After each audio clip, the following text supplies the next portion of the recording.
Assalamualaikum warahmatullahi wabarakatuh. Halo, perkenalkan nama saya Reski Koiriatin. Saya dari kelas 1A Perbankan Syariah. Di sini saya akan mempresentasikan hak dan kewajiban warga negara. Nah, yang akan saya bahas di sini itu ada 3 pokok. Yang pertama, pengertian warga negara. Yang kedua, pengertian hak dan kewajiban warga negara. Yang ketiga, hak dan kewajiban warga negara dalam Undang-Undang 1945. Pengertian warga negara. Apa itu warga negara? Nah, dalam pasal 26 ayat 1 Undang-Undang 1945, warga negara itu adalah orang-orang bangsa Indonesia dan orang-orang bangsa lain yang disahkan oleh undang-undang sebagai warga negara. Penetapan warga negara dalam suatu negara itu ditentukan berdasarkan peraturan perundang-undangan. Yang dimaksud dengan orang-orang bangsa lain itu adalah peranakan dari Belanda, Tionghoa, dan Arab yang mereka itu bertempat tinggal di Indonesia dan mengakui Indonesia itu sebagai tanah airnya dan bersikap setia kepada NKRI. Selanjutnya, pengertian hak dan kewajiban warga negara. Hak itu dapat dipahami sebagai HAM. HAM itu adalah hak asasi manusia. Undang-Undang Pasal 39 Tahun 1959 tentang HAM. HAM adalah seperangkat hak yang melekat pada hakikat dan keberadaan manusia sebagai makhluk Tuhan Yang Maha Esa dan merupakan anugerahnya yang wajib dihormati, dijunjung tinggi, dan dilindungi oleh negara, hukum dan pemerintahan, dan setiap orang demi kehormatan serta perlindungan harkat dan martabat manusia. Kewajiban asasi adalah kewajiban dasar yang harus dijalankan seseorang dalam kaitannya dengan diri sendiri, alam semesta, masyarakat, bangsa dan negara, maupun kedudukannya sebagai makhluk Tuhan. Di Indonesia, antara hak dan kewajiban harus dipenuhi warga negara secara seimbang. Nah, hak diri ini itu seringkali disebut sebagai hak kolektif atau sosial. Di samping hak pribadi seseorang, terdapat hak-hak orang lain, sehingga masing-masing individu harus menghargai dan menghormati hak-hak individu yang lain, yang kemudian melahirkan kewajiban-kewajiban warga negara. Perkembangan hak asasi manusia di Indonesia.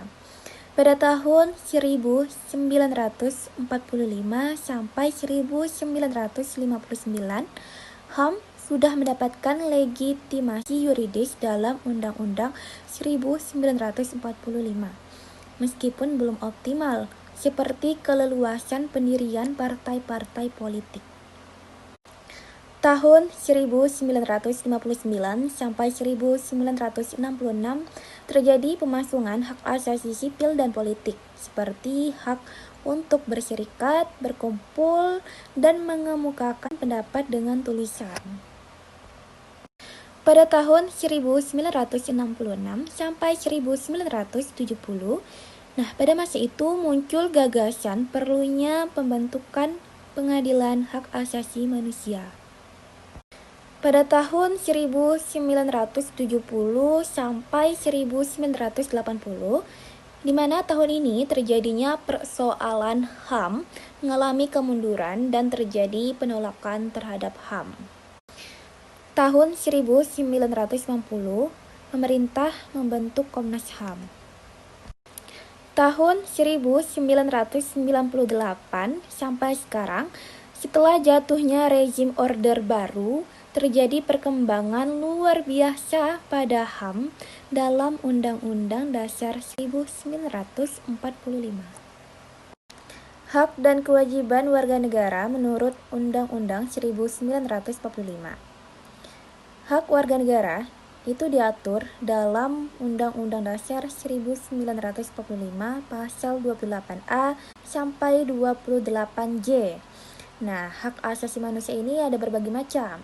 Ada hak asasi pribadi, hak asasi ekonomi, hak asasi sosial dan kebudayaan, hak asasi prosedural, hak asasi politik, dan hak asasi dalam perlakuan yang sama.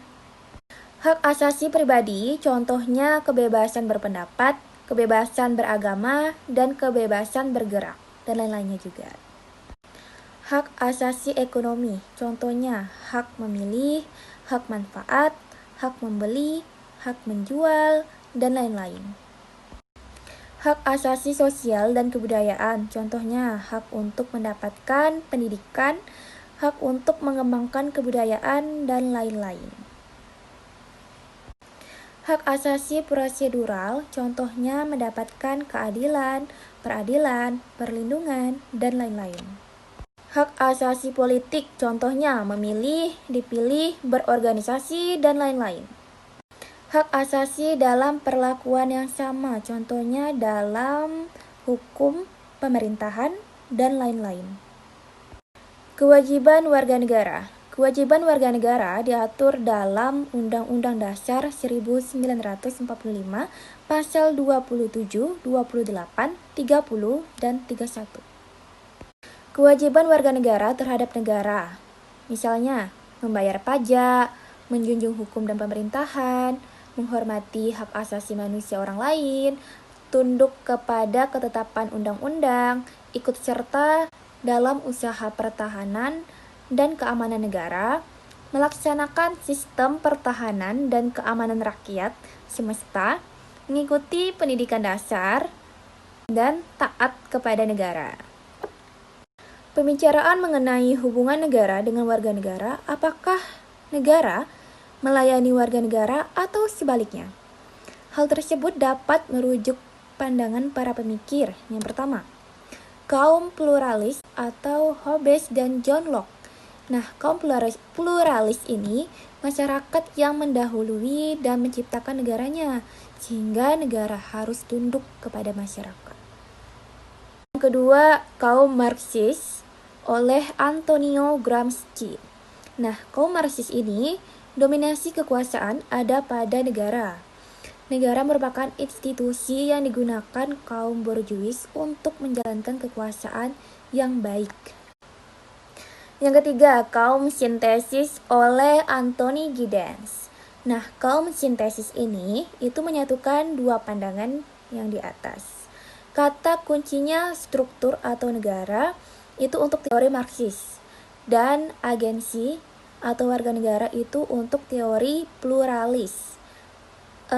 Negara dan warga negara itu sangat saling mempengaruhi. Baiklah, akhir sudah presentasi hak dan kewajiban warga negara yang sudah saya presentasikan. Saya harap teman-teman dapat memahami dan mengerti. Mohon maaf apabila ada kesalahan dalam ucap dan berkata. Saya Reski Koiriatin.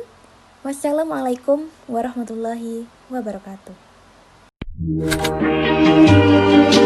This is our